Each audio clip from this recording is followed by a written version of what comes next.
ในความฝันคือทุกอย่างเหมือนใจต้องการเธอเป็นนิทานที่ฉันอ่านก่อนหลับตาและนอนฝันเธอคือหัวใจไม่ว่าใครไม่อาจเทียบเท่าเธอฉันโชคดีที่เธอได้ตกหลุมรักเธอ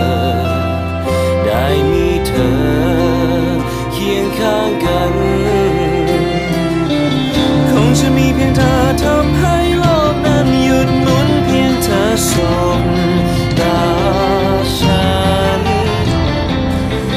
คงจะมีเพียงเธอที่หยุดหัวใจของฉันไว้ตรงนี้ตรงที่เธอ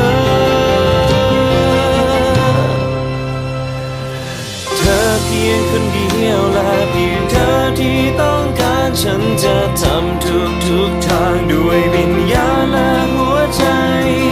นั่นคือฉันจะรักเธอไม่ว่าเป็นเมื่อไรสถานใดทั้งหัวใจฉันมีเธอเพียงคนเดียว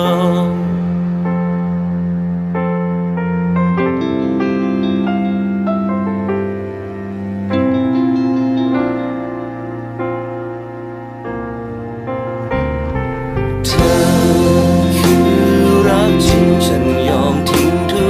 กอย่างเพียงเพื่อเธอในฟ้าให้มาเจอให้เธอคู่กับฉันให้เราได้เดินเคียงข้างกันนับจากนี้คงจะมีเพียงเธอทำให้โลกนั้นหยุดหมุนเพียงเธอสบตาฉันคงจะมีเพียงเธอที่ฉันไว้ตรงนี้ตรงที่เธอเพียงคนเดียวและเพียงเธอที่ต้องการฉันจะทำทุกทางด้วยวิญญาณและหัวใจนั่นคือฉันจะรักเธอไม่ว่าเป็นเมื่อไรสถานใดทางหัวใจฉันมีเธอเพียง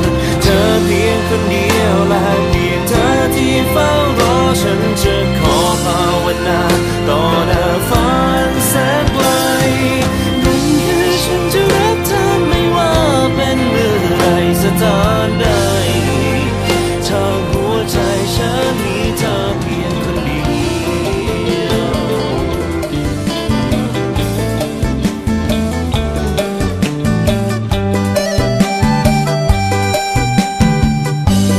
ท่านทั้งสองมีความหมายปองของใจเป็นหนึ่งด้วยความหักสุดซึ้งยืนยันว่าสองไม้ปองเป็นคู่ชี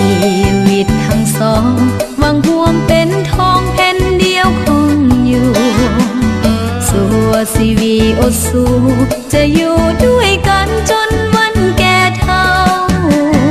ยินดีที่มีงานวิวา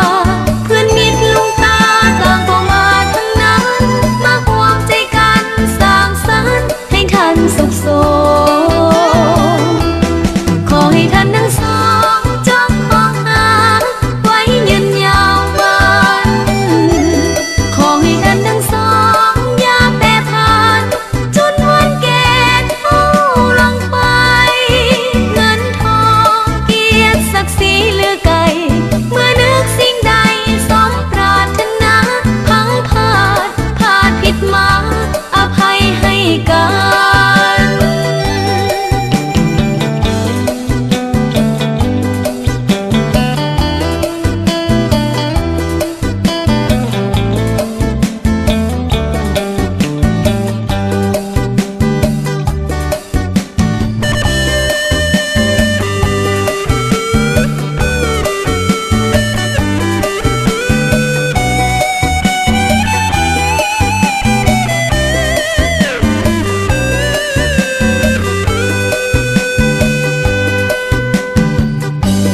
ท่านทั้งสองมีความหมายปองของใจเป็นหนึ่งด้วยความหักสุดซึ้งยืนยันว่าสองไม้ปองเป็นคู่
ายดีทุกท่านก่อนอื่นข้าพเจ้าขอขอบใจกับท่านผู้มีเกียรติทั้งหลายที่ได้มางานนี่และก็ให้เกียรติข้าพเจ้าเลยนั่งดีนะเรียนดีนะข้าพเจ้ารู้สึกว่าดีใจหลายแต่เมื่อนี้ข้าพเจ้าขอบใจทั้งญาติและก็เพื่อนๆที่มาจากไทยและคณะจากไทยซึ่งเราตื่นตันใจมากที่ทำให้งานของเราสมบูรณ์เราจะไม่ลืมในงานครั้งนี้แล้วสุดท้ายขอลงสุดท้ายเลยขอให้ทุกท่านจงมีความสุขความเจริญรุ่งเรืองและขอให้สิ่งศักดิ์สิทธิ์ทั้งหลายจงคุ้มครองทุกท่านไปตลอดกาลขอบคุณครับเจ้าเราขอขอบใจหลายๆที่ว่าเพิ่นมากล่าวความขอบใจให้แก่พวกเราในมื้อนี้เนาะต่อไปพิเศษเลยเพิ่นขอมาเนาะเพิ่นว่าขอเรียนเชิญครูสมเนาะมาจากโรงเรียนวัฒนาวิทยาลัยเนาะซึ่งเป็นหมู่ที่สนิทที่สุดของฮานอยแองขึ้นมากล่าวความรู้สึกเนาะในงานในครั้งนี้ขอเรียนเชิญเจ้าขอเชิญกันละกันเนาะพิเศษขอบใจทางการโนแอนเนาะทางพิเศษน้องเจลิน่าเนาะดีใจเด้อขอเสียงตัวให้นางเจเอาจากบาทอีกบาทหนึ่งเลยเด้อขอบใจขอบคุณค่ะสวัสดีค่ะเป็นมูจากประเทศไทยเนาะอุ้ยตื่นเต้นมีกุจะเบาอีกค่ะรู้สึกดีใจค่ะที่มูได้มีเจ้าสาวสวยมากค่ะก็เป็นเพื่อนกันตั้งแต่ป.1 แล้วก็จากกันไปตอนป.4 เนาะฉันกับเธอป.4ให้เธอเพื่อนฉันมาเนี่ยโอเคเนาะแล้วก็กลับมาเจอกันอีกทีนะคะก็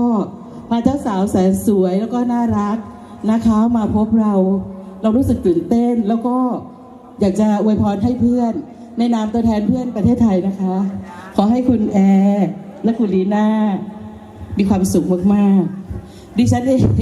ไม่เคยแต่งงานเลยเหตุไหนได้นำมาได้ออกมากล่าวความรู้สึกดิฉันก็อยากจะเปลี่ยนนามสกุลนะคะแต่บุญไม่ถึงนะคะค่ะก็ขอเธอทั้งสองอยู่ครองสมานรักมั่นยืนนานสะอาดสดใสสายน้ำไม่แยกแต่กันฉันใดขอสองดวงใจดุจสายทานเธอนะคะขอบคุณค่ะขอบใจหลายๆมาเป็นก่อนอวยพรเลยมาแต่กรุงเทพเลยเนาะเพื่อมาอวยพรในครั้งนี้ขอขอบใจเพื่อนอีกครั้งหนึ่งและมาวันนี้ค่ะก็ต้องขอแสดงความยินดีนำทั้งสองทานอีก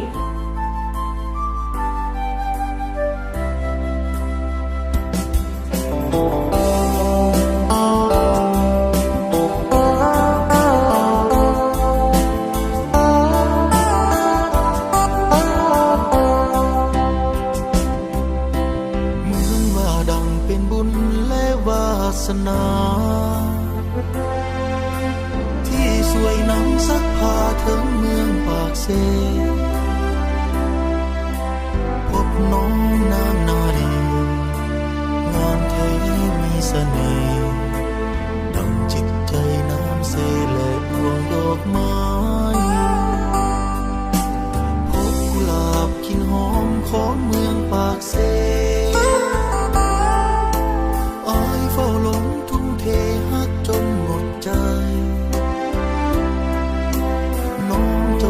สงสารหอบพักบ้านมาให้จากถนอมขวัญใจบ่ให้เพียงแส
สงสารพอพักบ้านไม้จะถนอมขวัญใจบ่ให้เปลี่ยนสีโอ้วอนฟ้าหยาดฝนสุ่มส่ำนายเพื่อส่งดวงใจได้ซื่นสุขี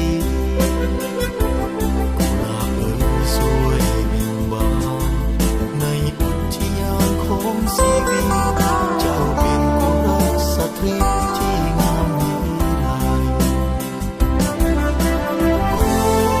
วอนฟ้าหยาดฝนสุ่มส่ำนาย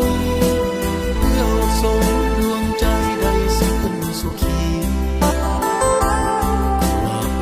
สวยเบ่งบานในอุทยานของชีวิตเจ้าเป็นกุลสตรีที่งามมีลาย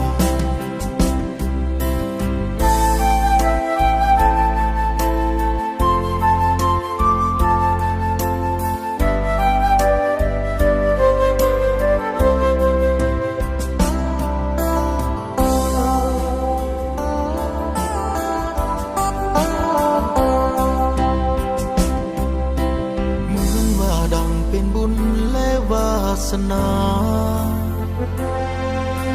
ที่สวยนำซักพาถึงเมืองปากเซ